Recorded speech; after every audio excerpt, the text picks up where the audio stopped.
Assalamualaikum warahmatullahi wabarakatuh. Pada kesempatan kali ini, kelompok kami akan membahas materi mengenai pajak bumi dan bangunan atau PBB.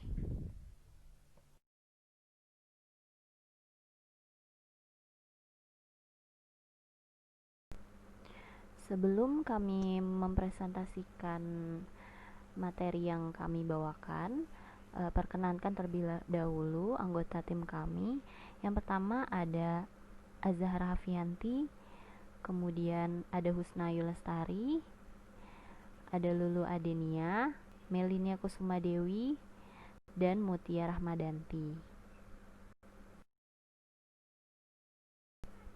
Hal-hal yang akan kami bahas mengenai materi PBB pada kesempatan kali ini diantaranya adalah ada dasar-dasar PBB, yang kedua ada dasar pengenaan PBB, ada penagihan PBB, kemudian PBB, PBB P2, dan PBB P3. Yang pertama ada dasar-dasar PBB. Pengertian PBB.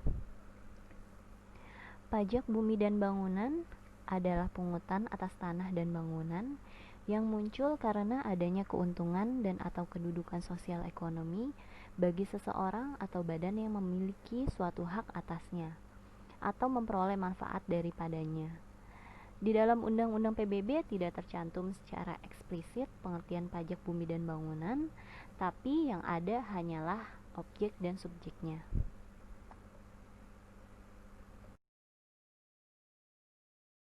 Kemudian ada objek dan subjek PBB.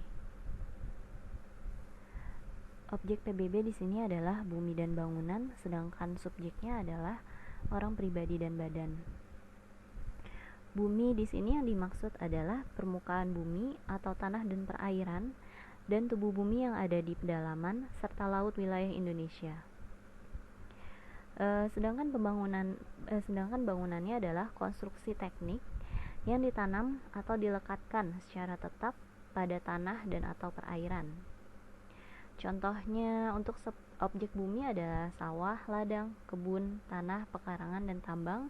Sedangkan objek bangunannya ada rumah tinggal, bangunan usaha, gedung bertingkat, pusat perbelanjaan, bahkan pagar mewah, kemudian kolam renang, dan jalan tol. Subjek PBB adalah orang pribadi dan badan yang secara nyata memiliki hal-hal berikut ini. Yang pertama, dia itu mempunyai hak atas bumi, kemudian memperoleh manfaat atas bumi, memiliki bangunannya, menguasai bangunan, serta memperoleh manfaat atas bangunan. Kemudian selanjutnya adalah apa-apa yang tidak termasuk objek PBB. Ternyata tidak semua objek bumi dan bangunan itu bisa dikenakan PBB. Terdapat juga objek pajak yang tidak dapat dikenakan PBB. Namun, objek pajak tersebut harus memiliki kriteria tertentu yang tercantum dalam Undang-Undang Nomor 12 Tahun 1994 tentang Pajak Bumi dan Bangunan. Di antaranya sebagai berikut. Yang pertama, objek pajak tersebut digunakan semata-mata untuk kepentingan umum di bidang ibadah, sosial, kesehatan, pendidikan, kebudayaan nasional yang tidak dimaksudkan untuk memperoleh keuntungan. Kemudian objek tersebut digunakan misalkan sebagai untuk kuburan, peninggalan purbakala, atau sejenis dengan hal tersebut. Selanjutnya objek pajak tersebut merupakan hutan lindung, hutan suaka alam, hutan wisata, taman nasional, tanah penggembala yang dikuasai suatu desa, dan tanah negara yang belum dibebani suatu hak. Kemudian objek pajak yang digunakan oleh perwakilan diplomatik juga tidak termasuk PBB. Selain itu juga konsulat berdasarkan asas perlakuan timbal balik. Selanjutnya, objek pajak digunakan oleh badan atau perwakilan organisasi internasional yang ditentukan oleh Menteri Keuangan.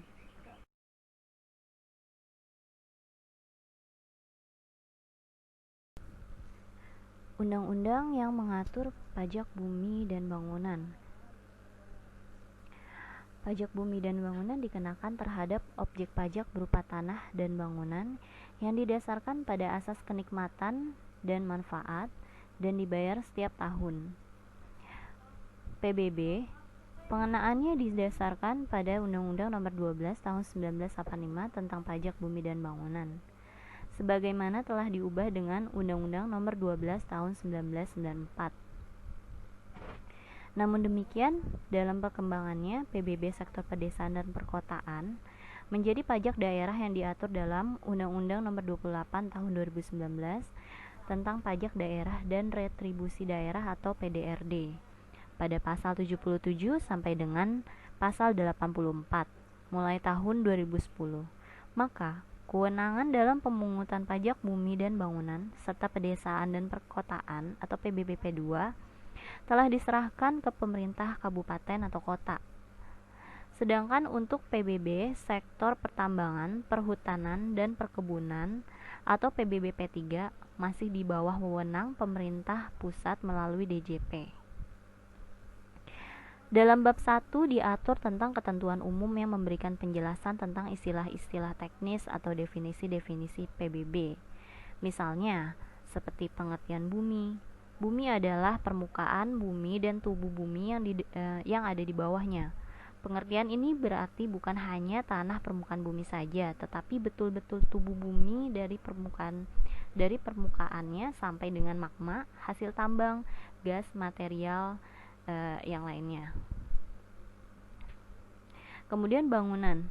Bangunan adalah konstruksi teknik yang ditanam atau dilekatkan secara tetap pada tanah dan atau perairan.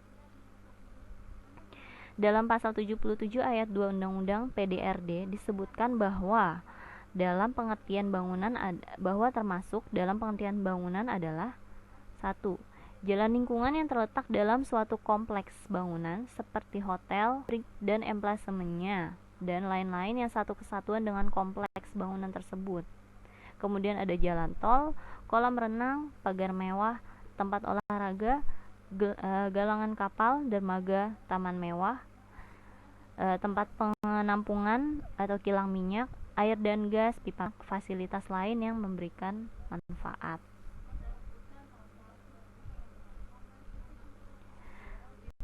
Tarif pajak bumi dan bangunan. Tarif PBB berdasarkan Undang-Undang Nomor 12 Tahun 1995 tentang PBB, sebagaimana telah diubah dengan Undang-Undang Nomor 12 Tahun 1994 adalah tetap sebesar 0,5%. Sedangkan menurut Undang-Undang Nomor 28 Tahun 2009 Pasal 80 ayat 1 adalah yang paling tinggi 0,3%, tetapkan dengan peraturan daerah. Tarif 0,3% ini adalah penjelasannya nanti lebih detail ada di slide di PBBP 2.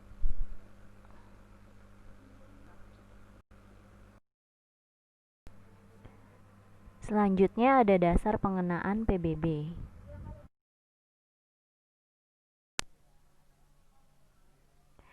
Dasar pengenaan PBB atau pajak bumi dan bangunan. Dasar pengenaan pajak bumi dan bangunan adalah sebesar nilai jual objek pajak atau NJOP. Nah, NJOP ini merupakan harga rata-rata atau harga pasar pada transaksi jual beli tanah. Dalam hal ini, objek pajaknya adalah bumi dan bangunan.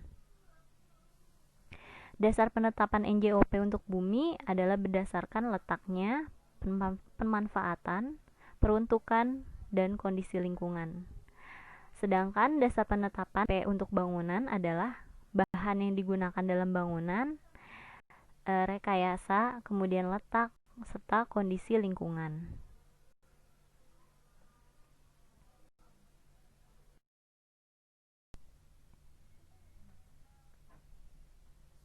NJOP, TKP, dan NJKP. NJOP TKP ini adalah merupakan singkatan dari nilai jual objek pajak yang tidak kena pajak. yaitu batas nilai jual objek pajak atas bumi dan bangunan yang tidak kena pajak. Besarnya NJOP TKP di masing-masing wilayah memang berbeda-beda. Namun, berdasarkan Keputusan Menteri Keuangan Nomor 201/KMK.04/2000 ditetapkan NJOP TKP untuk setiap daerah, kabupaten, atau kota setinggi-tingginya adalah senilai 12 juta rupiah dengan memperhatikan ketentuan sebagai berikut. Yang pertama, setiap wajib pajak memperoleh pengurangan NJOP TKP itu sebanyak 1 kali dalam 1 tahun pajak. Jika wajib pajak memiliki lebih dari 1 objek pajak, maka yang bisa atau mendapat pengurangan NJOP TKP hanya 1 objek pajak yang nilainya paling besar dan tidak bisa digabungkan dengan objek pajak lain yang wajib pajak itu miliki. Kemudian NJKP. NJKP itu adalah nilai jual kena pajak. Jadi nilai jual kena pajak ini adalah merupakan nilai objek pajak merupakan nilai objek yang akan dimasukkan dalam perhitungan pajak terutang. Artinya NJKP ini merupakan bagian dari NJOP atau nilai jual objek pajak. Dalam KMK nomor 201/KMK.04/2000 terdapat ketentuan persentase NJKP yang sudah ditetapkan oleh pemerintah sebagai berikut rinciannya. Yang pertama, objek pajak perkebunan itu sebesar 40%. Kedua, objek pajak pertambangan sebesar 40%. Ketiga, objek pajak kehutanan sebesar 40%. Yang keempat, ada objek pajak lainnya seperti pedesaan dan perkotaan. Dilihat lagi dari nilai NJOP-nya, yaitu jika NJOP-nya lebih besar daripada 1 miliar rupiah, presentase NJKP adalah sebesar 40%. Sedangkan jika nilai NJOP-nya kurang dari 1 miliar rupiah, presentase NJKP-nya adalah sebesar 20%. Nah, lain halnya lagi untuk rumah sakit swasta atau institusi pelayanan sosial masyarakat. Berdasarkan Keputusan Menteri Keuangan Nomor 79/KMK.04/1993 tanggal 20 Agustus tahun 1993 menyebutkan apabila memenuhi salah satu kriteria minimal 25% dari jumlah tempat tidur yang diperuntukkan bagi pasien tidak mampu dan sisa hasil usaha direinvestasikan lagi untuk rumah sakit, maka terhadap PBB yang terhutang tersebut akan dikenakan 50% dari yang seharusnya.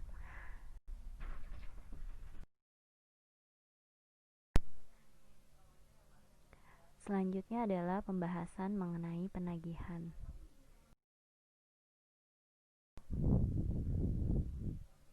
Penagihan pajak.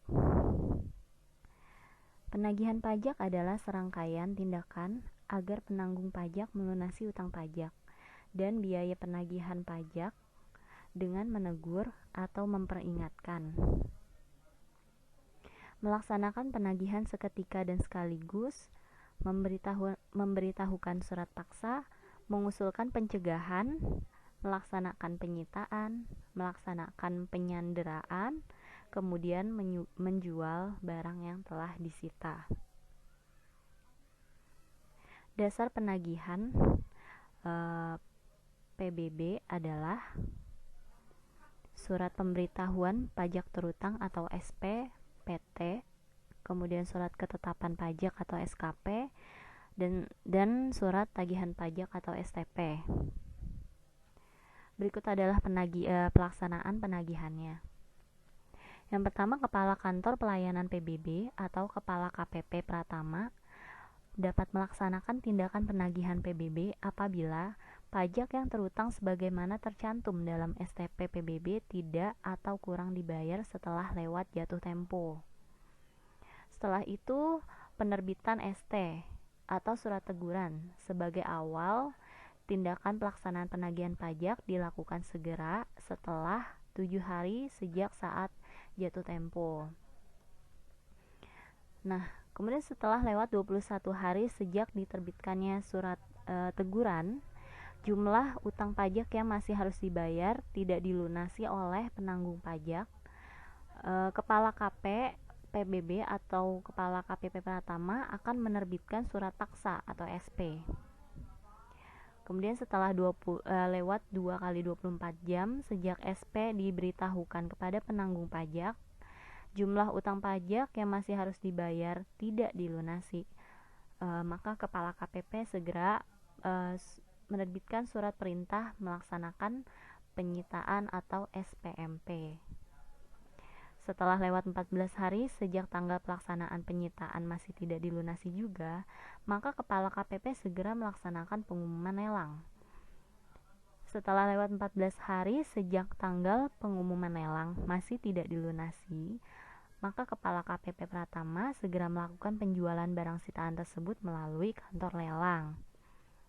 Dalam hal penagihan seketika dan sekaligus kepada penanggung pajak dapat diterbitkan SP tanpa menunggu jatuh tempo atau lewat tenggang waktu 21 hari sejak ST-nya diterbitkan. Nah, ini adalah contoh surat pemberitahuan pajak terutang pajak bumi dan bangunan atau SPPT PBB. Di sini juga kita bisa lihat letak objek pajaknya di mana, nama dan alamat wajib pajaknya itu siapa, berapa nilai nilai NJOP-nya berapa, kemudian yang di bawah ada nilai berapa PBB yang harus kita bayar. Biasanya kita bayar bisa di melalui bank transfer atau melalui teller dan sebagainya.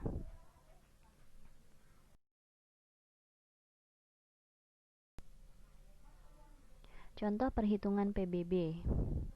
Misalnya PT Makmur Jaya memiliki lahan di daerah Surakarta dengan memiliki area tanah seluas 1000 meter persegi dengan luas bangunannya 800 meter persegi. Kemudian diketahui NJOP tanah per meter di daerah tersebut adalah 5 juta dan harga bangunan per meternya adalah 1 juta rupiah. Yang pertama dilakukan adalah kita menghitung NJOP atau nilai jual objek pajak. Untuk buminya berarti di sini luas tanahnya itu ada 1000 meter dikali harga jualnya per meter ada 5 juta, hasilnya ada 5 miliar. Kemudian bangunannya 800 meter dikali dengan harga jualnya sebesar 800 juta rupiah. Maka diperoleh hasil dari nilai kedua objek tersebut adalah 5,8 miliar. Selanjutnya adalah menghitung NJKP atau nilai jual kena pajak. Nah, NJKP di sini kenapa dipresentasikan sebanyak 40%? Karena NJOP-nya adalah sudah di atas 1 miliar rupiah. Kemudian kita kali dengan hasil pengurangan dari NJOP dikurang dengan 12 juta rupiah. 12 juta rupiah ini adalah hasil dari nilai maksimum dari NJOP TKP dari setiap daerah. Tadi kan sudah dijelaskan yaitu 12 juta rupiah. Maka setelah kita kurangkan kemudian kalikan hasilnya adalah 2,315.200.000 rupiah. Kemudian barulah kita menghitung PBB. Tarif PBB kita kalikan dengan NJKP tersebut. Maka hasilnya adalah 11.576.000 rupiah. Ini adalah ini adalah PBB yang harus dibayar oleh PT Makmur Jaya di tiap tahunnya.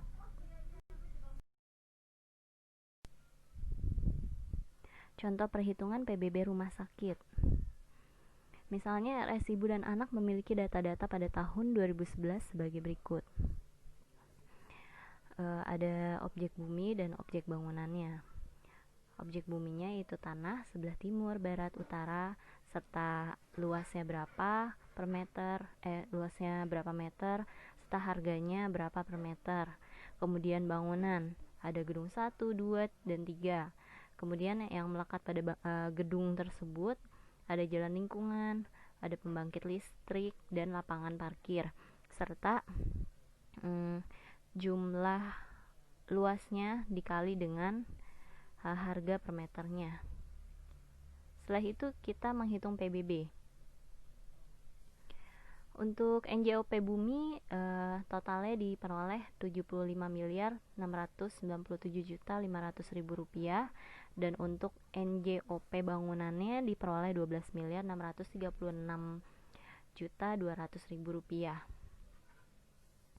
Kemudian kita total kedua nilai jual objek pajak objek bumi dan bangunan tersebut diperoleh 88.333.700.000 rupiah.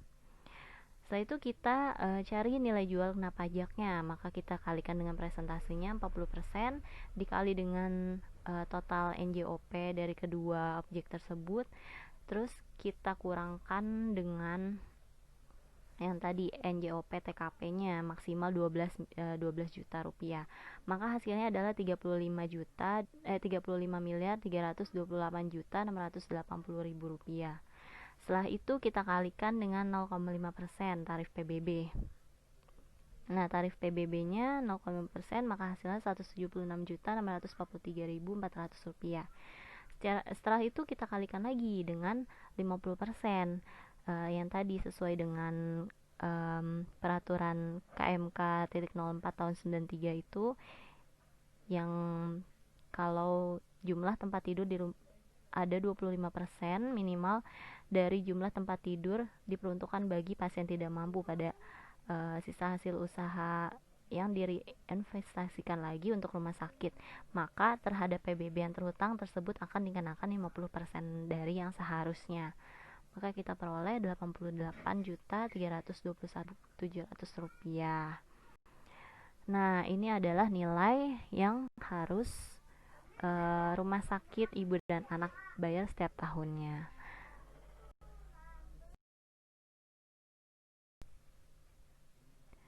Selanjutnya adalah apa itu PBB P2 dan PBB P3.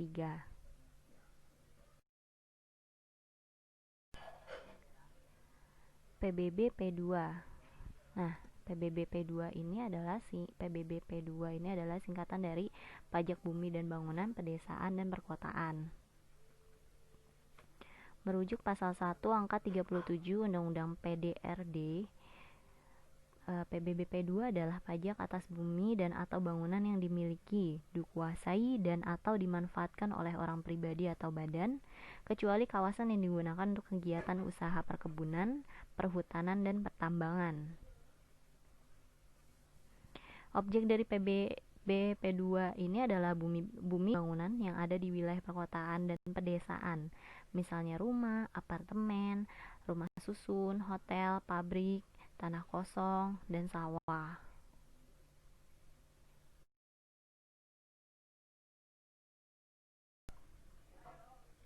Tarif dan proses administrasi PBB P2.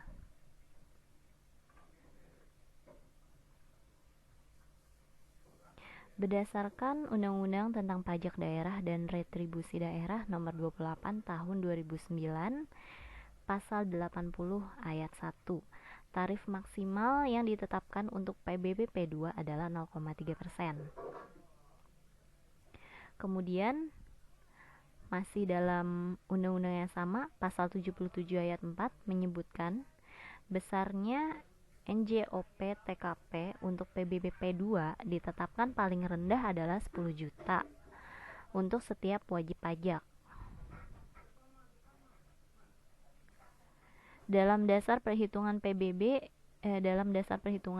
P2 tidak ada unsur nilai jual kena pajak atau NJKP, sehingga rumus perhitungan PBB P2 adalah sebagai berikut.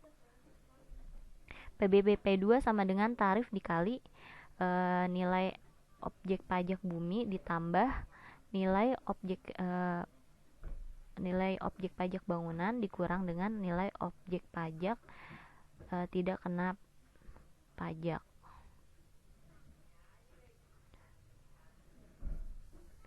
PBB P2 awalnya merupakan pajak yang proses administrasinya itu dilakukan di pemerintah pusat, tapi penerimaannya dibagikan ke daerah dengan proporsi tertentu.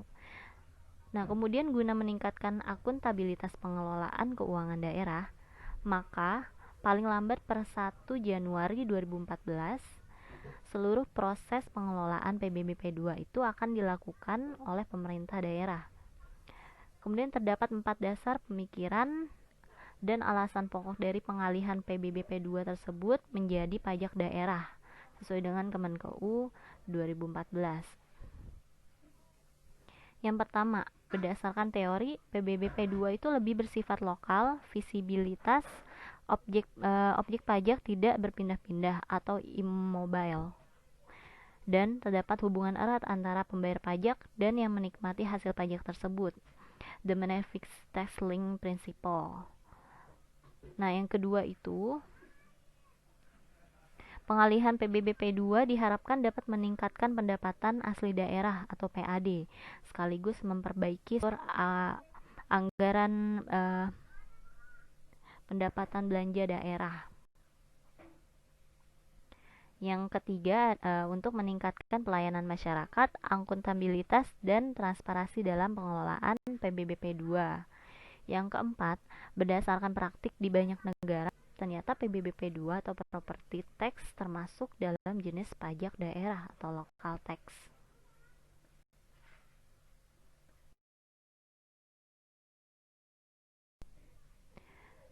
Selanjutnya adalah PBB P3.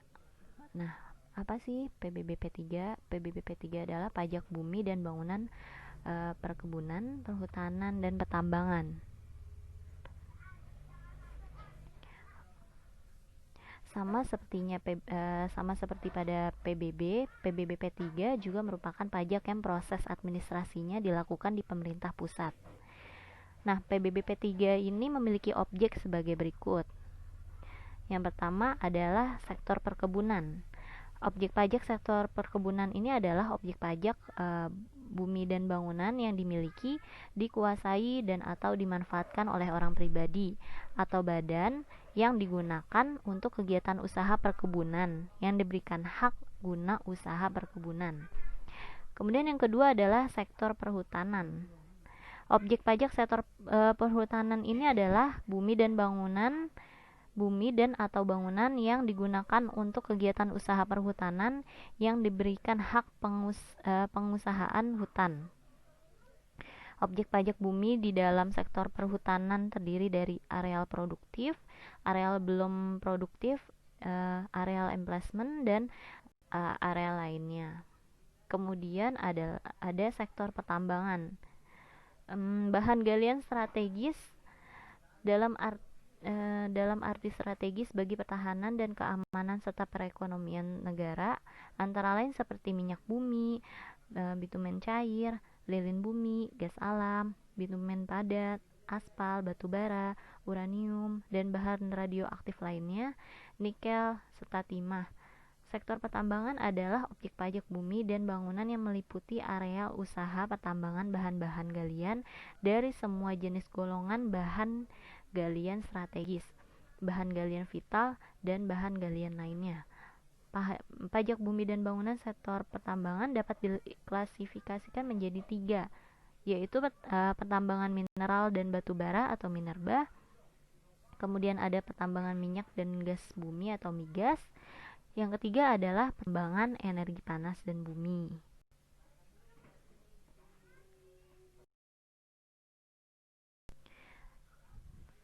Tarif dan proses administrasi PBB P3. Berdasarkan pasal 2 ayat 3 Peraturan Menteri Keuangan Nomor 23/PMK/03/2014, NJOP TKP untuk PBB P3 ditetapkan sebesar 12 juta rupiah.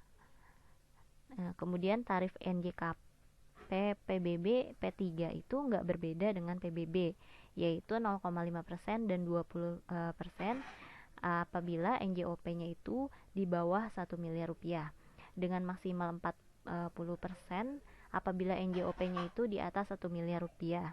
Nah, sehingga didapatkan rumus perhitungan PBBP3 adalah sebagai berikut. Yaitu yang pertama, PBBP3 tarifnya dikali 20%, kemudian dikali dengan NJOP ditambah dengan NJOP bangunan serta dikurangi NJOP TKP atau dikali dengan tarif 40%.